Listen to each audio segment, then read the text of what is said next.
Welcome to AP today news. నేను తరంగిణి. ముందుగా బులెటిన్లో హెడ్లైన్స్ చూద్దాం.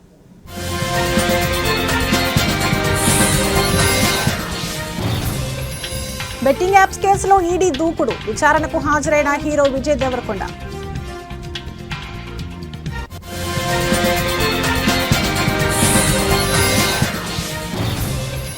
కాంగ్రెస్ పార్టీ నాయకులపై కవిత విమర్శలు. దొంగ దీక్షలు కాదు, నిజమైన దీక్షలు చేయాలని వ్యాఖ్య.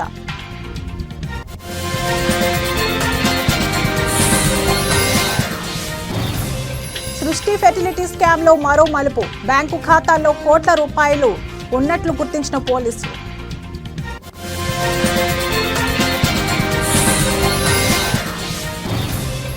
సీఎం రేవంత్ తన భాష మార్చుకోవాలి. మరోసారి ఎమ్మెల్యే రాజగోపాల్ రెడ్డి విమర్శలు.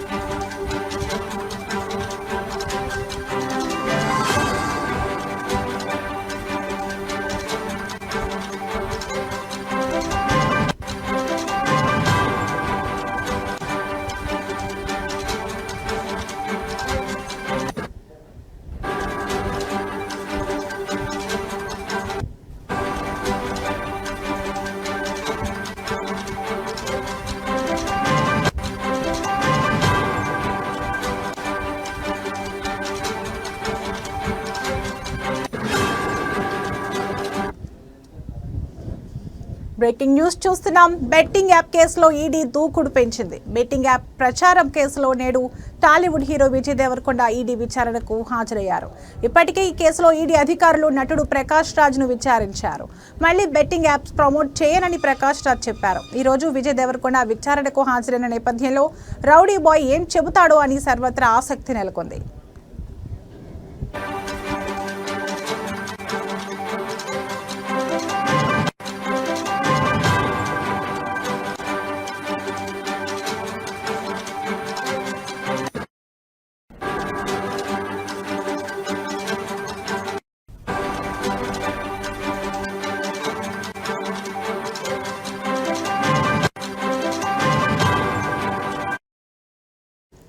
బెట్టింగ్ యాప్స్ ప్రమోషన్లకు సంబంధించి టాలీవుడ్ హీరో దగ్గుబాటి రానాకు కూడా ఆగస్టు 11న విచారణకు హాజరు కావాలని ఈడీ నోటీసులు జారీ చేసింది. అలాగే నటి మంచు లక్ష్మికి ఆగస్టు 13న విచారణకు రావాలని ఈడీ అధికారులు నోటీసులు ఇచ్చారు. నేడు విజయ్ దేవరకొండ విచారణకు హాజరైతే మనీ లాండరింగ్ కోణాల్లో ఈడీ విచారణ జరపనుంది. బెట్టింగ్ యాప్ నుంచి తీసుకున్న పారితోషికం, కమిషన్లపై ఈడీ ఆరా తీయనుంది. చట్టవిరుద్ధమైన యాప్లకు ప్రమోషన్ ఎందుకు చేయాల్సి వచ్చిందని మనీ లాండరింగ్ కోణంలో ఈడీ విచారణ చేయనుంది.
బెట్టింగ్ యాప్ల ప్రమోషన్లకు సంబంధించి 29 మంది టాలీవుడ్ సెలబ్రిటీలు, కంపెనీలపై ఈడీ కేసులు నమోదు చేసిన విషయం తెలిసిందే. విజయ్ దేవరకొండ, దగ్గుబాటి రానా, మంచు లక్ష్మి, ప్రకాష్ రాజ్, నిధి అగర్వాల్, అనన్య నాగళ్ల, శ్రీముఖి, దివి తదితరులపై సైబరాబాద్ పోలీసుల ఎఫ్ఐఆర్ ఆధారంగా ఈడీ విచారణ చేస్తుంది. సినీ సెలబ్రిటీలు, యూట్యూబర్స్, ఇన్ఫ్లుయెన్సర్లపై PMLA కింద ఈడీ విచారణ చేస్తోంది.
బ్రేకింగ్ న్యూస్ చూస్తున్నాం. కాంగ్రెస్ పార్టీ నాయకులు ఢిల్లీలో దొంగ దీక్షలు కాదు నిజమైన దీక్షలు చేయాలని బీఆర్ఎస్ ఎమ్మెల్సీ తెలంగాణ జాగృతి అధ్యక్షురాలు కల్వకుంట్ల కవిత విమర్శించారు. సామాజిక తెలంగాణ అంటే ఢిల్లీకి వెళ్లి ఉత్తుత్తి ధర్నాలు చేయడం కాదని ఎద్దేవా చేశారు. బీసీల కోసం తాము 72 గంటల పాటు దీక్షకు పూనుకున్నామని, కోర్టు నుంచి పర్మిషన్ రాలేదన్నారు.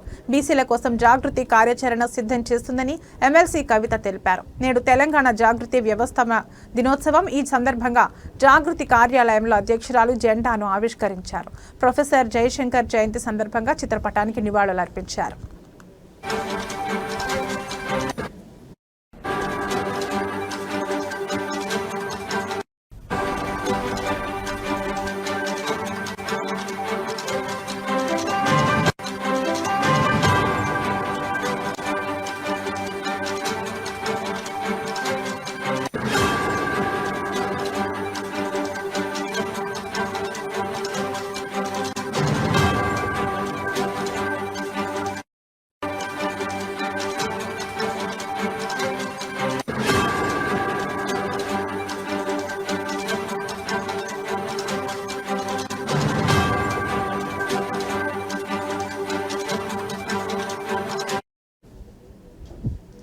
తెలంగాణ ఉద్యమం సమయంలో కేసీఆర్ చెప్పినట్లుగా వారి బాటలో తెలంగాణ జాగృతి ముందుకు వెళ్ళింది.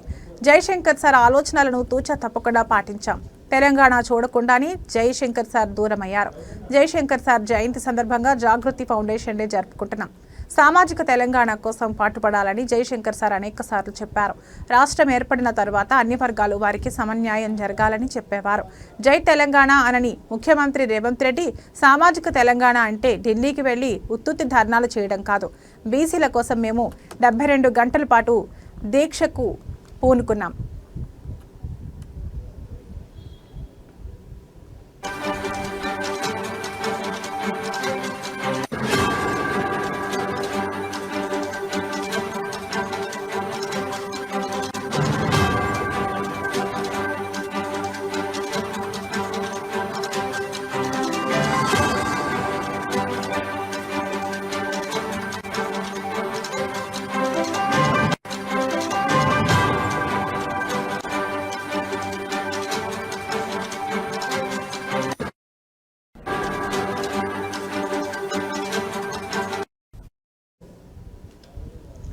కోర్టు నుంచి మాకు పర్మిషన్ రాలేదని తెలంగాణ జాగృతి అధ్యక్షురాలు కల్వకుంట్ల కవిత చెప్పారు.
బ్రేకింగ్ న్యూస్ చూస్తున్నాం. గోపాలపురం సృష్టి ఫెర్టిలిటీ హాస్పిటల్ కేసులో పోలీసుల దర్యాప్తు వేగం పుంజుకుంది. ఈ కేసులో తాజాగా 6 మందిని అరెస్ట్ చేసిన పోలీసులు వారిని రిమాండ్కు తరలించారు. ఇప్పటి వరకు మొత్తం 17 మందిని అరెస్ట్ చేసి రిమాండ్కు పంపినట్లు సమాచారం.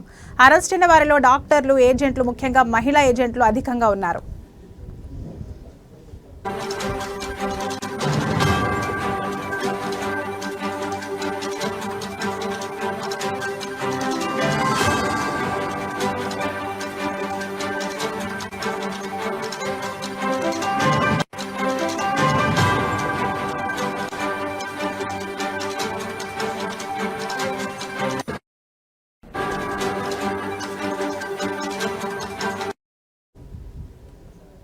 ఈ కేసులో ప్రధాన నిందితురాలిగా ఉన్న డాక్టర్ నమ్రతపై ఒక్క గోపాలపురం పోలీస్ స్టేషన్లోనే 8 ఎఫ్ఐఆర్లు నమోదయ్యాయి.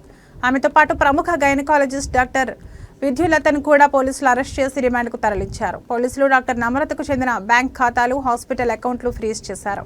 ఈ ఖాతాలో కోట్ల రూపాయల నగదు జమ ఉందని అధికారులు గుర్తించారు.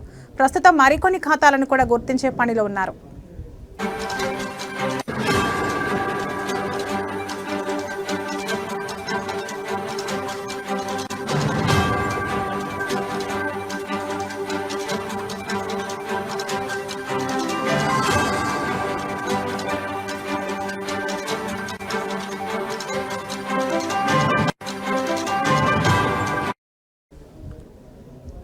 ఇప్పటి వరకు దర్యాప్తులో బయటపడిన వివరాల ప్రకారం సృష్టి ఫెర్టిలిటీ సెంటర్ ద్వారా 70కి పైగా భార్యాభర్తలు ఐవీఎఫ్ చికిత్స కోసం వచ్చి సరోగసి పేరుతో మోసపోయారని పోలీసులు వెల్లడించారు. సృష్టి ఫెర్టిలిటీ హాస్పిటల్ డాక్టర్ నమ్రతతో పాటు మరికొందరు చైల్డ్ ట్రాఫికింగ్కు పాల్పడ్డట్టు పక్కా ఆధారాలు లభించాయి. గోపాలపురం పోలీసులు మరోసారి సృష్టి హాస్పిటల్కు వెళ్లి కీలక డాక్యుమెంట్లు, రికార్డులు స్వాధీనం చేసుకున్నారు. ఇవి కేసుకు మద్దతుగా కీలక ఆధారాలుగా మారనున్నాయి. అలాగే ఈ రోజు మరో కొన్ని అరెస్టులు జరగవచ్చని సమాచారం.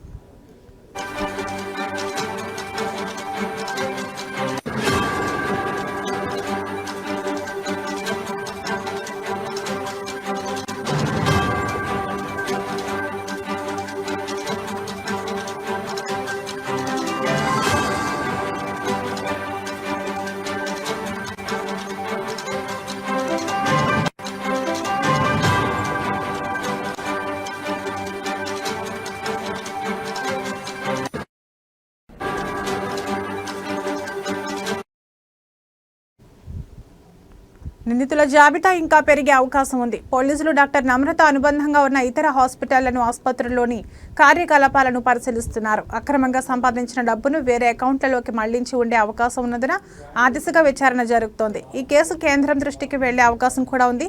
ఎందుకంటే చిన్నారుల అక్రమ రవాణా వంటి విషయాల్లో ప్రభుత్వాలు కఠినంగా వ్యవహరించనున్నాయి.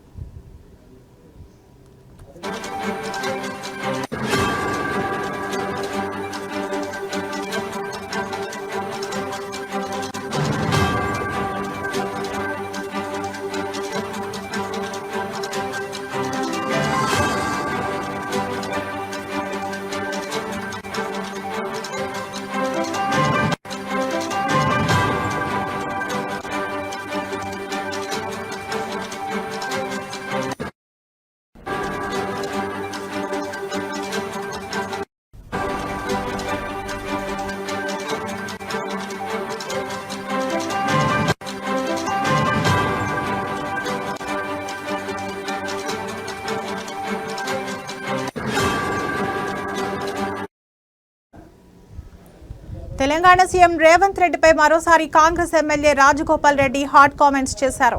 సీఎం ప్రతిపక్షాలను తిట్టడం మానేసి ప్రభుత్వం ఏం చేస్తుందో చెప్పాలి.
బ్రేకింగ్ న్యూస్ చూస్తున్నాం. తెలంగాణ సీఎం రేవంత్ రెడ్డిపై మరోసారి Congress MLA Rajagopal Reddy hot comments చేశారు.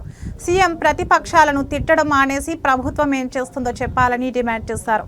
సోషల్ మీడియా విషయంలో ఓడ దాటే వరకు ఓడ మల్లన్న, ఓడ దాటిన తర్వాత బోడి మల్లన్న అన్నట్లు ఉందని ఎద్దేవా చేశారు. సీఎం రేవంత్ తన భాష మార్చుకోవాలని సూచించారు. మరో 3.5 ఏళ్లు రేవంత్ రెడ్డి సీఎం అని, ఆ తర్వాత ఎవరు అనేది అప్పుడు చూద్దామన్నారు. తనకు మంత్రి పదవి విషయంలో హైకమాండ్ ప్రామిస్ చేసిందని మరోసారి రాజగోపాల్ రెడ్డి గుర్తు చేశారు.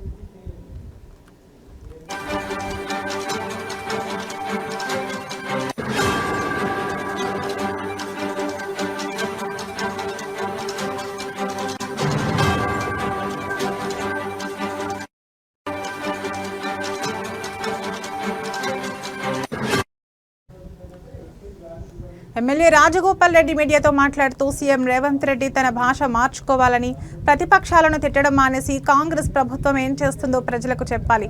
20 మంది సీమాంధ్ర కాంట్రాక్టర్లు తెలంగాణను దోచుకుంటున్నారు. నాకు మంత్రి పదవి విషయంలో హైకమాండ్ ప్రామిస్ చేసింది. నా మంత్రి పదవి విషయం కోమటిరెడ్డి వెంకటరెడ్డికి తెలియదు.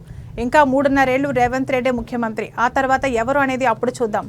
అందరం కలిస్తేనే కాంగ్రెస్ అధికారంలోకి వచ్చిందని చెప్పారు.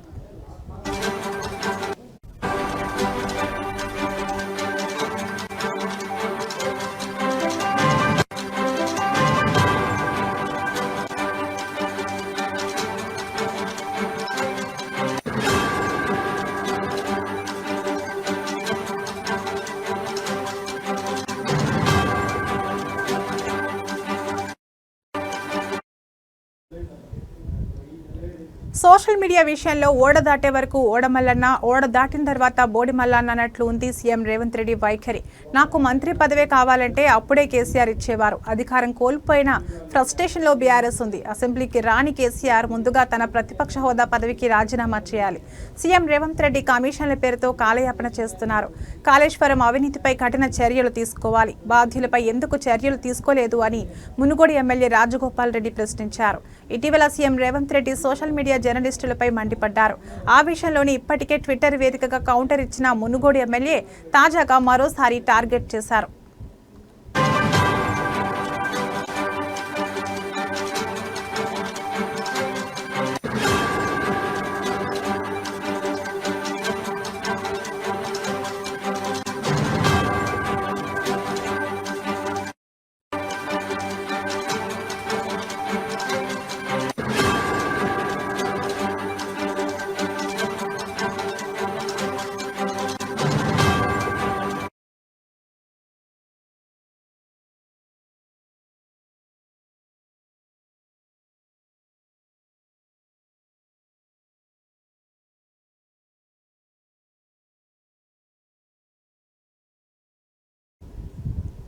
మాజీ మంత్రి సబితా ఇంద్రారెడ్డికి అవమానం జరిగింది. మహిళా ఎమ్మెల్యే అని చూడకుండా సబితా ఇంద్రారెడ్డి మీదకు కాంగ్రెస్ కార్యకర్తలు దూసుకొచ్చారు. సబితా ఇంద్రారెడ్డికి మహిళా పోలీసులతో రక్షణ ఇవ్వకుండా పోలీసులు చోద్యం చూశారు. మహేశ్వరం నియోజకవర్గంలో రేషన్ కార్డుల పంపిణీ కార్యక్రమంలో ప్రోటోకాల్ ఘర్షణ జరిగింది. బాలాపూర్లో మంత్రి శ్రీధర్ బాబు పాల్గొన్న కార్యక్రమంలో ప్రోటోకాల్ పాటించకుండా వేదిక మీద ఓడిపోయిన కాంగ్రెస్ ఎమ్మెల్యే లక్ష్మారెడ్డి కూర్చుంటే ఇదేం పద్ధతి అని అడగగా సబితా ఇంద్రారెడ్డి మీదకు కాంగ్రెస్ కార్యకర్తలు దూసుకొచ్చారు.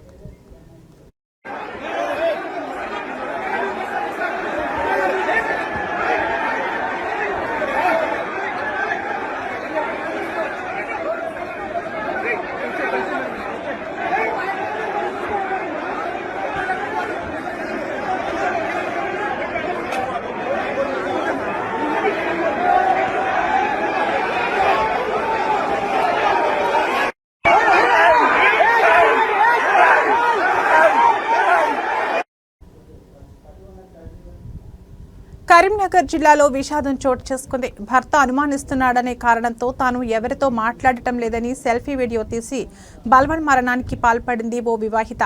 దీంతో మృతురాలి అన్న ఇచ్చిన ఫిర్యాదు మేరకు కేసు నమోదు చేసి పోలీసులు విచారిస్తున్నారు. కరీంనగర్ జిల్లా శంకరపట్నం మండలం తాడికల్కు చెందిన శ్రావ్య రాజన్న సిరిసిల్ల జిల్లా బోయినపల్లి మండలానికి చెందిన ధర్మతేజ్ను ప్రేమించి 2020లో వివాహం చేసుకుంది. వివాహం తర్వాత బోయినపల్లిలో భర్తతో ఉన్న శ్రావ్యకు బాబు జన్మించాడు. అనంతరం ధర్మతేజ్ ఉపాధి నిమిత్తం దుబాయ్కి వెళ్లాడు. అప్పటి నుండి శ్రావ్య తాడికల్ గ్రామంలో ఉంటుంది. కొద్ది రోజుల క్రితం నుండి ధర్మతేజ్ శ్రావ్య వేరే వారితో మాట్లాడుతుందంటూ శ్రావ్యను మానసికంగా వేధిస్తున్నాడు. దీంతో మనస్తాపానికి గురైన శ్రావ్య ఉరేసుకుని ఆత్మహత్య చేసుకుంది. మృతురాలి అన్న ఇచ్చిన ఫిర్యాదు మేరకు కేసు నమోదు చేసి పోలీసులు విచారిస్తున్నారు. ఆత్మహత్య చేసుకునే ముందు శ్రావ్య తీసిన సెల్ఫీ వీడియో బయటికి రావడంతో సెల్ఫీ వీడియో చూసిన వారంతా కన్నీటి పర్యంతమవుతున్నారు.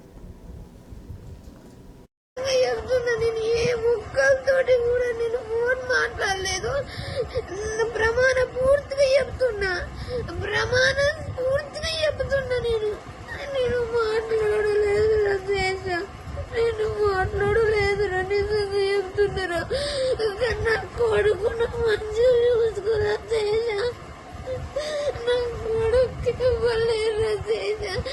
నేను ఎవరితోనే మాట్లాడలేదు. నాకున్న టెన్షన్లకి నేను పిచ్చిదాన్ని అవుతున్నారా. నువ్వు ఇంకా పెద్ద టెన్షన్ పెట్టినావు. నేను ఎవరితోనే మాట్లాడలేదురా. నేను నిజంగా చెప్తున్నా. అమ్మ తోడు, దేవుని తోడు, నా కొడుకు తోడు.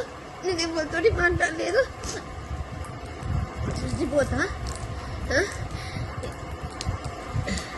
నువ్వు ఎట్లాగైనా మంచిగానే ఉంటావు నాకు తెలుసు. రంది పడ. ఇవి ఇప్పటి వరకు నా బులెటిన్ అప్డేట్స్. మరో బులెటిన్లో మళ్ళీ కలుద్దాం. నమస్తే.